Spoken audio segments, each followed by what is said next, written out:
Kamusta mahal na mga manonood? Maligayang pagdating sa aking channel. Naghimagsik sina Tagbabuyek Usten at Enjana Curek. Ginampanan nina Enjana Curek at Tagbabuyek Usten ang karakter na Obsession dalawa sa sextet na pelikulang Obsessions. Sa kanilang panayam kay Haber Turk, sina Enjana Curek at Tagbabuyek Usten ay gumawa ng mga kapansin-pansing pahayag tungkol sa maraming issue, mula sa kanilang mga dahilan sa pagsali sa pelikula hanggang sa pagsisi sa mga festival ng pelikula na hindi sinusuri ang genre ng komedya. Dalawang sikat na artista ang nagrebelde laban sa diskriminasyon laban sa mga babaeng artista at sa pagpili ng mga artista base sa dami ng kanilang followers.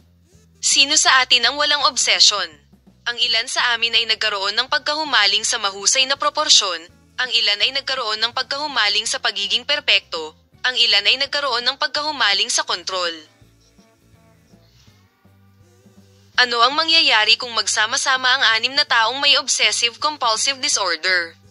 Hindi alam kung ano ang nangyayari sa totoong buhay, ngunit sa mga obsession, lumitaw ang isang pelikula na nakakatuwang panoorin.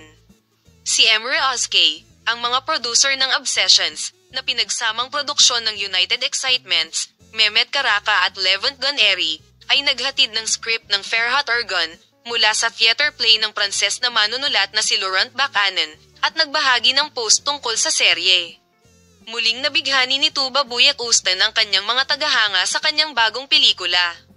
Palem, makita ka sa mga bagong video at mga bagong post.